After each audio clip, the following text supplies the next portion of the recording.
بسم اللہ الرحمن الرحیم۔ ناظرین، ایک بادشاہ شکار کھیلتے ہوئے جنگل میں بہت دور نکل گیا۔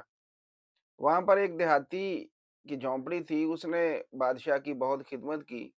تو بادشاہ نے اس سے کہا کہ اگر کسی چیز کی ضرورت ہو تو میرے پاس محل میں چلے آنا، میں پوری کروں گا۔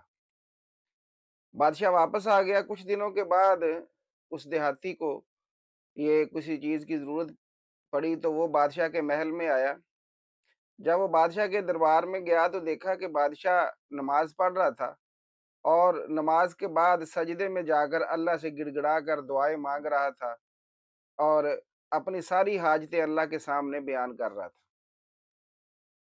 دیہاتی کھڑا دیکھتا رہا۔ جب بادشاہ نے سلام پھیرا اور دعا مانگ کے فارغ ہوا تو اس نے دیہاتی سے کہا کہ آؤ مانگو، کیا مانگتے ہو؟ دیہاتی نے کہا کہ نہیں، میں تو اب جا رہا ہوں، تو خود فقیر ہے، جس سے تو مانگ رہا ہے اب میں بھی اسی سے مانگوں گا، مجھے تیری کوئی حاجت نہیں ہے۔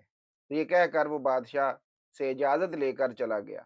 تو ناظرین، اللہ ہی سے مانگنا چاہیے، اللہ ہی ضرورتیں پوری کرتا ہے، بادشاہوں کی بھی، فقیروں کی بھی۔ اللہ کرے ہمیں اللہ سے مانگنا آ جائے۔